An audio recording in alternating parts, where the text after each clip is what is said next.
We are in the writer's room of Sunnyside, on the sunny side of the street. You know what I did there? Yeah, that's great. Yeah, great. A little comedy, I thought. How do you come up with those? I don't know. It's a gift. We are with a brilliant new sketch show. We're with one of the creators, Gary Pearson, one of the stars, Kathleen Phillips, and we're here to talk Sunnyside. First of all, congratulations. Wonderful show. Thanks very much. A little bit demented. It is. Yeah, totally. A little dark. Yep. Yep. We were told several times, be sure to keep the sunny in Sunnyside. Yeah. Not everybody's going to die in every sketch. You know. They weren't cognizant of the irony of that title. That's right. That's right.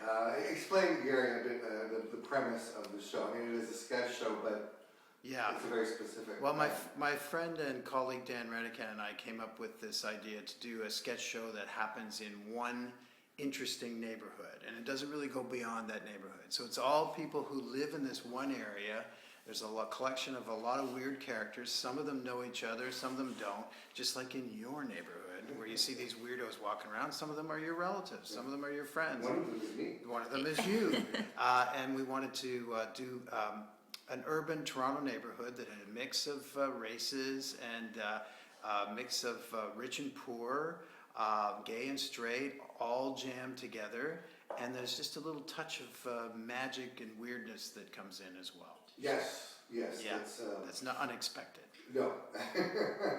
It's and some of the characters are running characters that we will see recur. Yeah. And some are. A clue will be any character that works, you will see again.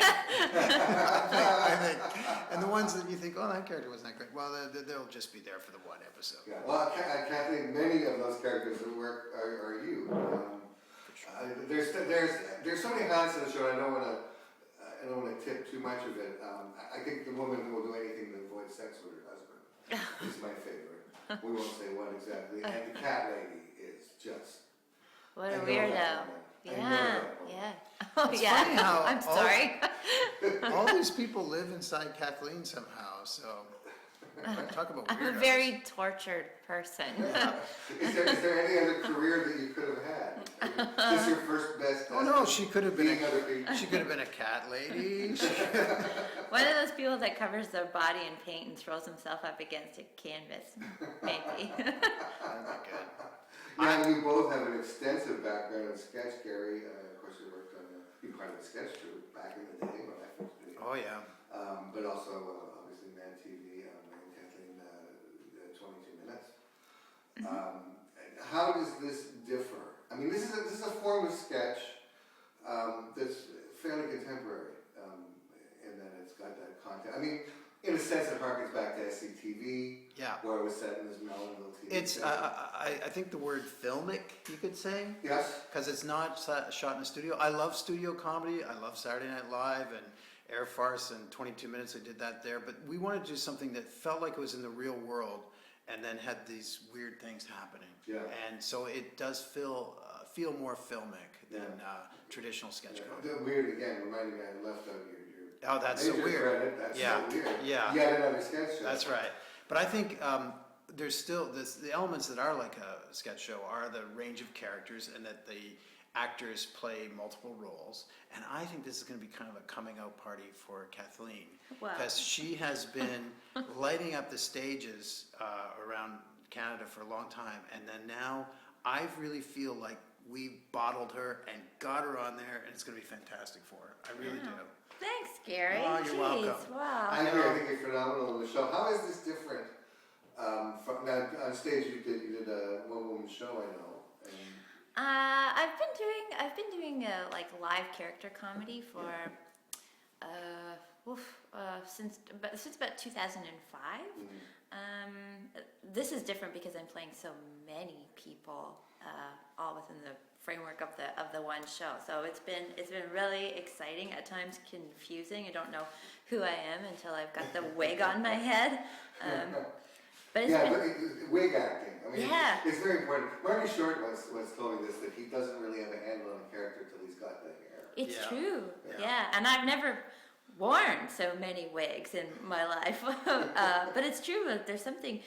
Sometimes I really didn't know exactly. I wasn't sure exactly how I was going to play this character until I had, this crazy lid on, and the costume was all there. It was, yeah. It really is transformative, the combination of the look and your skills. These are very different people. I mean, you almost can't recognize. Yeah. What I think is interesting, Rob, is that they are unique characters, and she plays them all differently. But there's a little sense, well, I guess it's her sense of humor, but there's a sense of Kathleen that comes through in all of them. Yeah. And in doing so, and since you and I are old timers, I would compare her to Gilda Radner. Yes. Because there's heart there. Yeah. There's heart in her characters, but they're really well defined, but there's still that something that's coming through. Absolutely. I think actually, and I hadn't been that specific in my mind about it, but I think that's it. I think that's what makes all these women so appealing. And we're assuming that you haven't played any men yet on the show. But that wouldn't be out of the question. No, I've played men in the past. Yeah. But I think that is what makes all these Yeah. women so appealing, is that as weird as some of them get, and they do get weird, Yeah. there's a heart there. Now we're in Toronto, and this is where you do the writing Yes. and the post-production, Yeah. which you are in the middle of now. Yeah. But you shot in Winnipeg. Yes. Why and what was that like? Well, we did shoot some exteriors in Toronto, Yeah. but I mean, I know there's an infrastructure there. there's an now. infrastructure. There's really good people there. There were locations that were similar to Toronto, but it's essentially a money issue. So talk to the other Kathleen Wynne about that, I guess. But I think Manitoba is offering good tax credits and that sort of thing, and the crews are there and the people are there. We found some really terrific actors there as well. Yes, So that was it is a great. And in addition to Kathleen, it is a terrific cast. Oh yeah, our main cast is from Toronto. We found them in Toronto, but we filled it out with people out there in some of the smaller roles. But and lots of times we said, "Oh, we're gonna bring that guy back. He was great," or "We gotta bring her back. She was terrific." So there's some good people in Winnipeg that we will be giving a call to again when we return. We worked. I worked with a lot of great people in Winnipeg, and they treated us so well. Yeah. It was just a great experience altogether. Yeah. No, I've heard that before. Mark McKinney talks about that. Yes. Shooting less than I called, when we got this, I called Mark and said, who should we talk to in Winnipeg? He gave us a list and we went right to it, and then we got a number of those people on the show, so it was good, yeah. How wide a net did you cast for the casting? Pretty wide. Yeah. We looked at a lot of people, Yeah. a lot of people, in Toronto primarily, but also Los Angeles, Vancouver. We looked at a lot of people to get the ones we got, and we're really happy with them. They're terrific. Yeah. So, yeah, and again, it's a first time out for some of them, like Rob Norman, Kevin Vidal, Alice Moran. You can find them doing a bunch of stuff on YouTube, and you can see them in commercials and smaller things.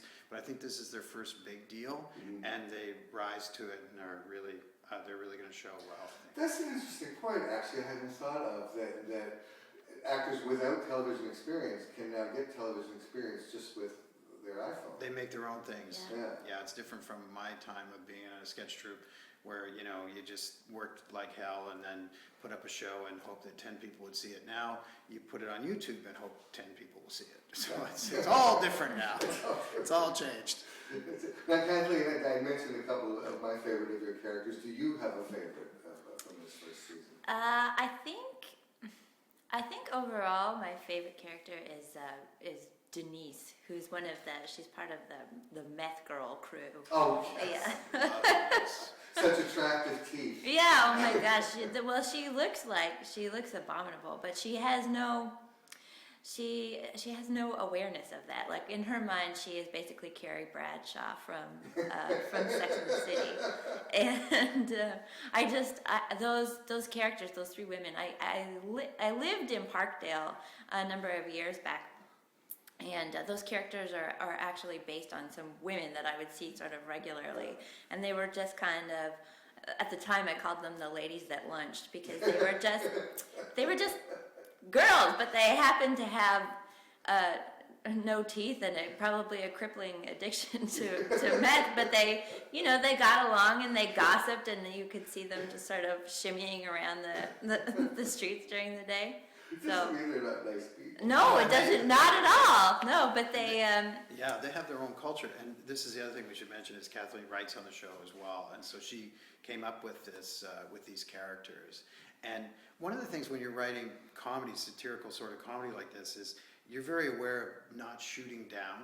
So you don't want to make fun of homeless people or No. whatever. But the thing about these characters is that they think they've got it going on. So they have a real optimism to them and a real go-to attitude that just makes them really fun to write for too. So it's terrific. But I mentioned I want to get to the writing, so Kathleen is part of the writing process Yes. as well. But in a large part, is you and Dan writing for these character actors. I mean, how do you know? Do you know going in what their strengths are in terms of specific characters, or is that a collaborative thing? It's collaborative, and we know more now than when we started. Yeah.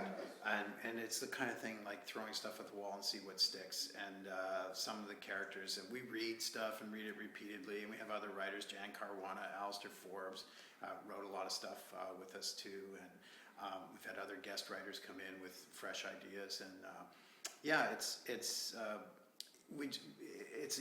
evolving all the time. Yeah.